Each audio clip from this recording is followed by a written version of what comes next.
Rojnameya ewl abzaravaya zazaki nevepel di malekî de bi derfetên gelek kêm tê amadekirin û her meh digihîje sedan kesan. Rojname tenê ji aliyê du kesan ve tê amadekirin. Lê her meh hem ji girtîgehan hem jî ji bajarên Bakurên ku zaza têde dijîn bi hezaran nivîs tên şandin.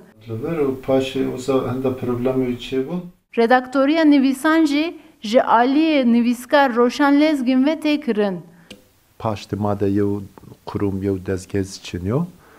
Ma xwe bi imkanan xwe vecenî. Zafê homaran bi ardimê ambazan seytoveti. Mesela mavac malime est ya xêrxwazî est, merdimê başî est, zanê û mazî şeffafê.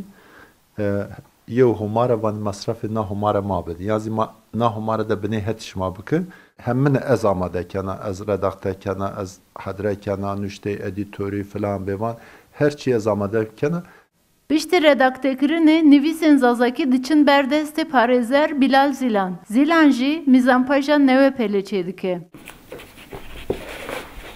Çünkü her tim xeyal kerdin kana yew rojnameyê ma tamamî bi zorî ma veciyo. Ez bi xwe yani vericû tecrübeyê min mesela mîzanpajê çinê be.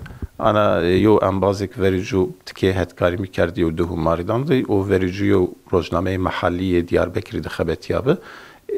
O mayo program ardu var. O yew du humaran be hetkarê embazê piya. Ona ez Musa û dima mana devam kerd. Newepel dema 4 sal berê dest bi weşana xwe kir, 15 rojan carekî derdiket. Lê ji ber bêderfetiyê niha mehane derdikeve.